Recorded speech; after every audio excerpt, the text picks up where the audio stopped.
Alright, motherfuckers. We're on our next video.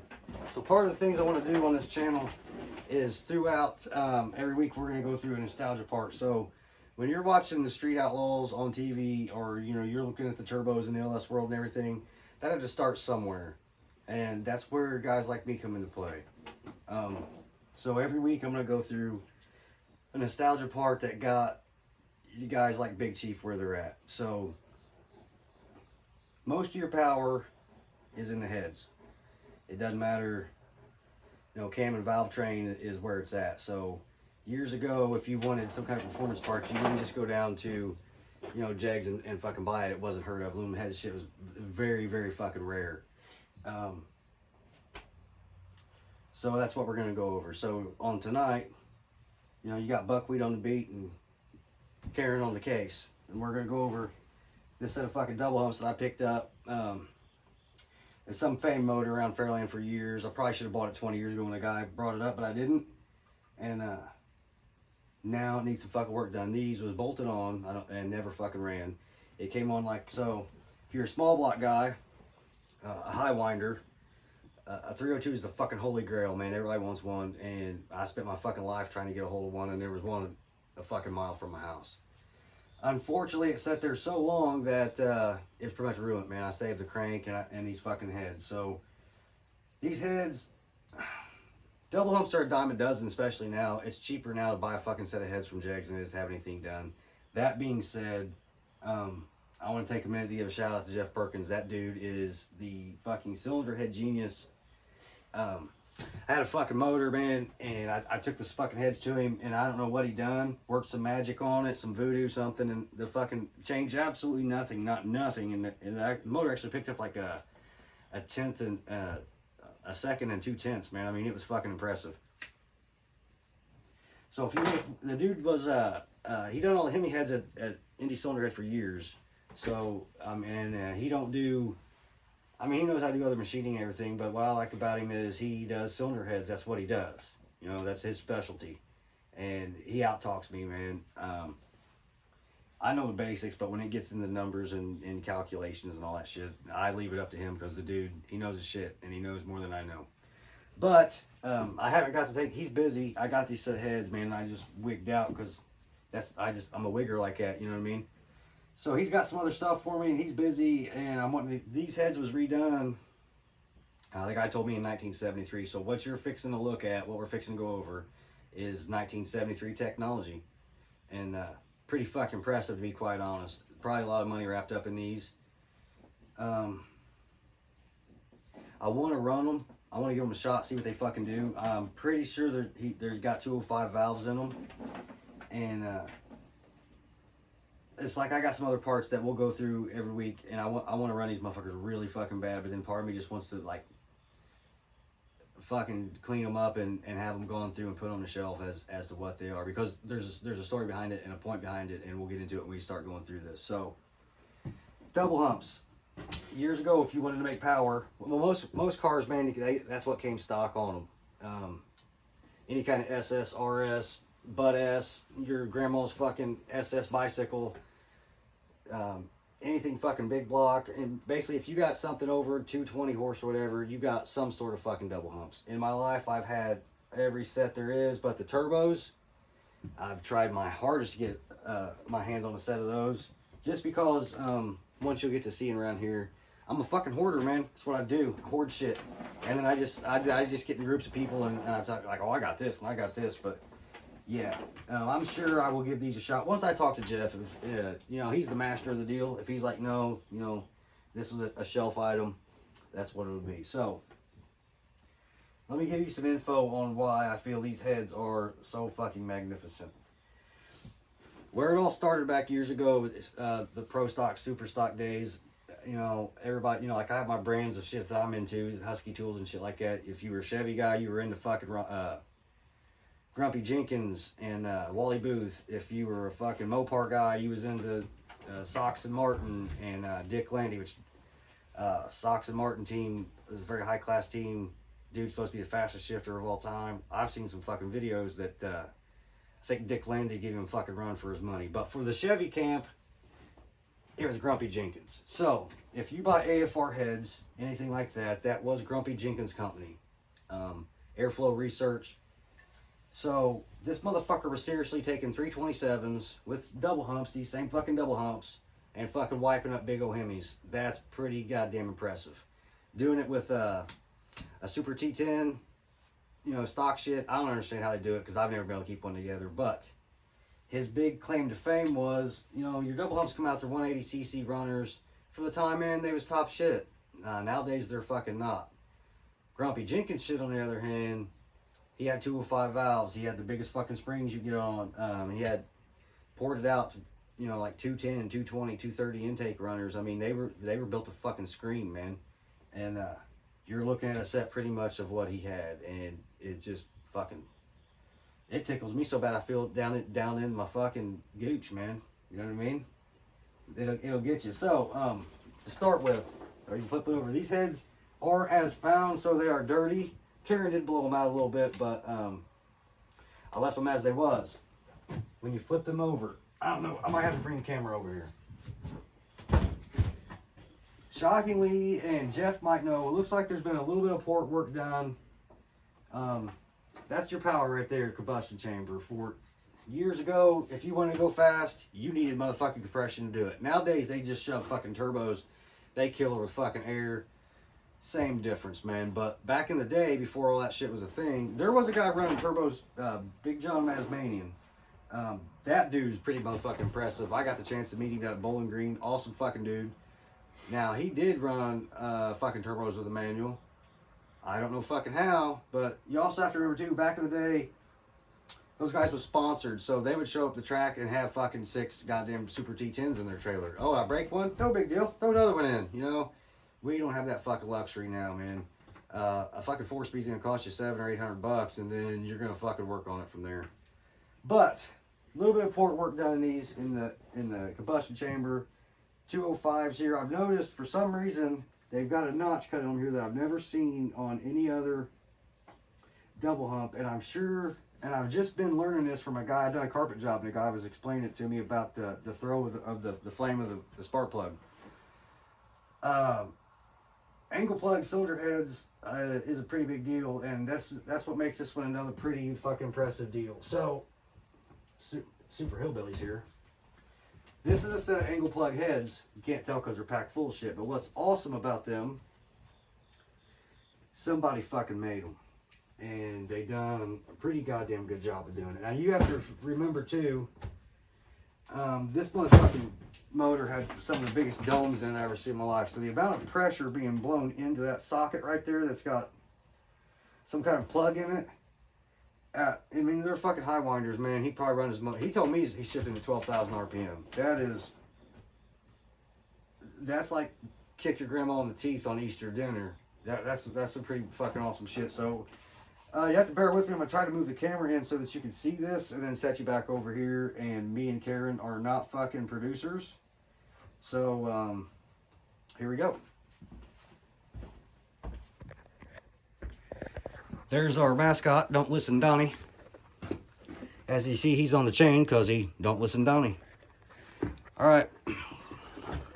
Probably too close. Let me, that's about the best I could do. As you can see, these was regular plugged heads.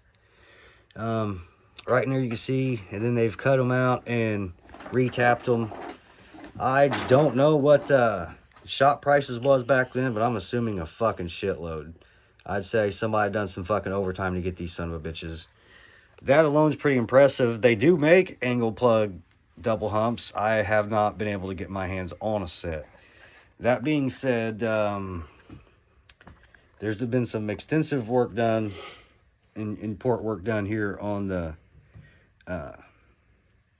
exhaust port. And I want Jeff to go through these and look at them, but then I want to take them to Ernie Neal and them and see, they do some work and they close this off. It's all about flow. For years I was always told, you know, it's about compression, all that stuff, and they for me is about flow. And I'm really trying to get with them and learn what they've got to teach me. That's blocked off Might have been that way. I've not really seen that on a double hump before. These aren't nothing special. They were 291s. Pretty common fucking head. Bigger valve springs. A lot bigger valve springs. I think nowadays you can get a little bit bigger. I think I had a set that had a bigger set of valve springs on them. And goddamn, when I blew them son of bitches up, it was like the 4th of fucking July, baby. These are some very small rockers. Very small for what they are. I'm gonna go through them, maybe get them cleaned up and give them a shot. And that's always awesome when you lose a rocker. But I'm about nostalgia, and I want to sit back, you know, on the porch when everybody's talking shit and be like, oh yeah, man, I ran the same exact fucking set of heads Grumpy Jenkins did, and that'll tickle me motherfucking pink as shit. Jane's gonna hold this while I flip it around. Screwing studs, all that shit. Port work, I don't know. I will have to talk to Jeff. I just know, like I said, man, I don't know numbers. That is fucking slick as shit, man. If you look in there, I've got a set upstairs, but I'm not gonna get in the fucking attic and drag them out. That's pretty rough. And then you see the port work that's done in there. I would say nowadays they could probably get that ported out a little bit more than that. I'm not sure. Like I said, man, I'm fucking 40. I wasn't around then, but Jeff knows their shit, and the Neils know their shit. And if I can get the chance to bring them up here, but before I take, like I said, before I take it to the Neils, take it to Jeff and get them cleaned up and worked on. Common problem here that I've had on all my rockers, I don't know. Like I said, you know, we're fucking hill people. I've had lots of sets of rockers that I've had to grind the set out there. And I'm gonna say lots. I've had 2. I bought a set of Jegs rockers. I didn't. They was a good rocker. I didn't have a problem with them, but this had a stud girdle on it. It's upstairs. I don't want to dig it out, and it was small shit, which is something that, believe it or not, I've never ran a stud girdle. After seeing this last motor that I borrowed from Brad Moore had a stud girdle on it, and when we tightened that up, seeing how much all this moved was pretty fucking amazing. So if I could give you any tips, even with a blower or a turbo, or I mean, if you put a fucking leaf blower on out of the backyard, or you strap a fucking Briggs on top of it, most definitely put a fucking stud girdle on it. I think really there's probably more done to these, because, you know, like I said, man, I only go when you've got a specialist. You go by what, I mean, Jeff's gonna look at these, and I can't get over how slick they are, man. Someone, you know, there wasn't CNC machines back then. There wasn't all these machines they had. That was done with let me show you what was used, more something to this effect. You know, these little stones, and this on the fucking die grinder, like this. Well, I've got some like these used to be long. I cut them off like a fucking retard. Somebody said with these, and made that fucking slick. And like I said, the Neils taught me that it's not so much about compression, all that. The flow is one of the most important things. Them guys are taking 500 CFM carburetors and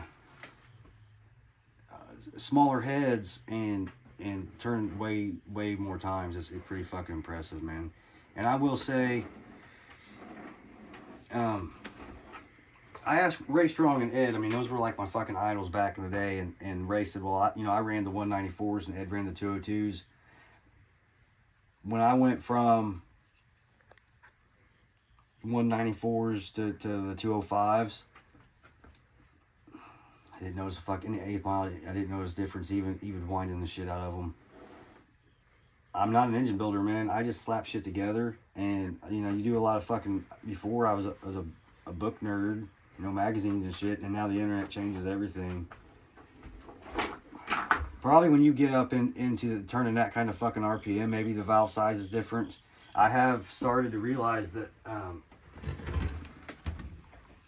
mostly important is when the valve comes down in the cylinder, if it's shrouded the cylinder or not. And that's just something, like I said, I had a guy, he was from ITT Tech, and I didn't really like the guy, to be quite honest, but man, he told me some fucking shit about flow. And like that valve comes down in the cylinder, and if there's not much area right here for it to flow, then he started talking about, built the same exact motor with a dome piston, a 350 with a dome to get 12 to 1. And he took a flat top and just milled the fuck out of the heads, milled the fuck out of the top of the block. And it's all about the flame throw on it. Kind of like that cigarette right there won't stay lit. But what the point we're talking about on that is, let me get a piston here. These are some high winder pistons.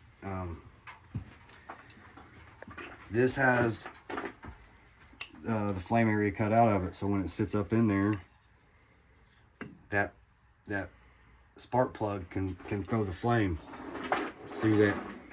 That guy called it a fire notch, and I bought a set of 327 pistons because I buy every 327 piston I get my fucking hands on if it's not standard. He had cut a hole, but like his was angled plug as well, and cut it towards your intake valve. This one here, it's there, but I don't really quite understand it because it's straight. But it's probably for a straight plug head, you know, but that's what you're looking at when it comes through there, and that blows it through there. And that's, he told me the flame don't like to climb the dome, which kind of makes pretty good sense. I did build one 327 years ago. It was a fucking joke, man. But it's flat top pistons. They milled the fuck out of the heads, milled the fuck out of the deck to get me down to 11 or 12 to 1. And that motor was, I was pretty fucking impressed, man. And it would scream. But there, you know, we had some issues with them. I'm not gonna sit here and dog any machine shop or whatever, man. But it didn't go well, and they gave me about some bearings that was not right, and she came apart. But I'll tell you one thing. God damn, it sounded good when it came apart. So that's where we're at, man. We want to go through every week, go through some nostalgia parts, and this was the fucking cream of the crop back in the day, baby. If you wanted to fucking pop some wheelies over some Coke bottles or whatever and you know, get laid at the Sunoco station with the chicks, you had to have a set of these bad boys. And if you don't know, which these wasn't nothing fucking special heads. You know, they had higher performance heads. That was angle plug, bigger valves and everything from stock. There was several 291s, 261s, 461s. I can't go through all the fucking numbers. That's why years ago, I still have it, we bought a book. This is the age before internet. We are old enough that I used to go to the junkyard and fucking scavenge through piles of shit and everything to get the book to tell you, you know, what the heads of stuff was. Some of these was 64, some of these was 62. Most guys mill them down to 56. I did hear of a guy that milled them down to 52, which they make some 305 heads that were 52 cc to begin with. And Jeff recently done some 305 heads for me. That's what's on that Trans Am. It was pretty fucking impressive. I think they were 58 or 56 cc or whatever. Then a lot of these came factory with shim gaskets. So your regular gaskets 40,000s and the shim gaskets was 10 to 12. I'm sure those numbers vary on everything. Here's a great story, man, that I want to get pushed out there right off the bat. So when I was a kid, man, I was lucky. A lot of guys took me underneath their wing and taught me a lot of stuff. So me and Matt Caphammer, my best friend at the time, basically lived at Chevrolet Auto Parts. The guy there, Dave, I can't remember Dave's last name. Dave was a super cool dude, man. I fucking love Dave.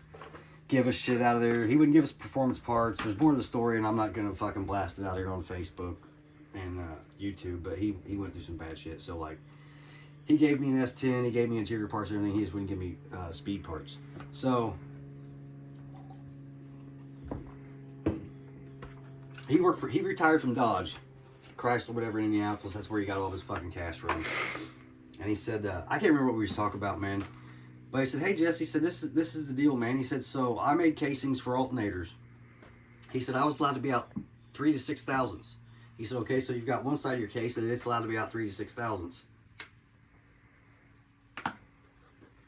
He said the guy that made the other side of the case, well, he was allowed to be out 3 to 6 thousandths.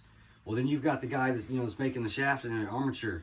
He was allowed to be out 3 or 6 thousandths. He said, so when it's all said and done, he said, you can have a fucking alternator that's out 18 thousandths. And you think that's going to work? You know, but that's what you get into the mass production. Like, if you look into the Corvette factory out Bowling Green, they go through that shit and it, you know, everything's checked where you don't get that.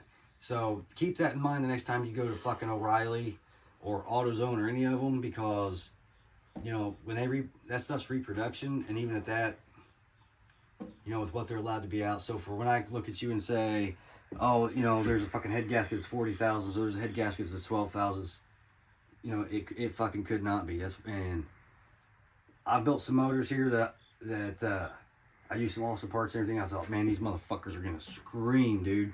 and put them together, and fuck, wouldn't pull the goddamn motor off a Briggs & Stratton cart.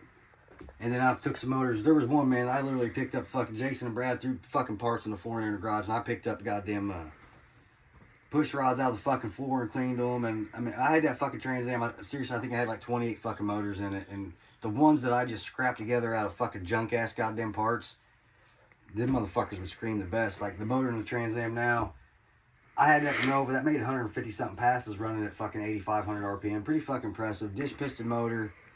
I wigged out, had to have aluminum heads, bought a set of aluminum heads, 205, 230 intake runners, blah, blah, blah. They ended up being 67cc, not 64. Pretty impressive for what it was, man. I got that motherfucker down to 7.0s. But the moral of the story is, I took all that fucking shit off, it's set in the garage, finally put it in the Trans Am, put the 305 heads as 184 valves. Nut, you know, big heavy iron heads and everything. Motor was way badass than what it fucking was. I would put that motor now. It's got an Edelbrock Performer RPM cam, and those heads up against the motor, I would say it would turn a faster time now in that Nova than what it would have with the aluminum heads on it and my big solid cam and everything. So, and it's scrapped together. I mean, that was scrapped together parts.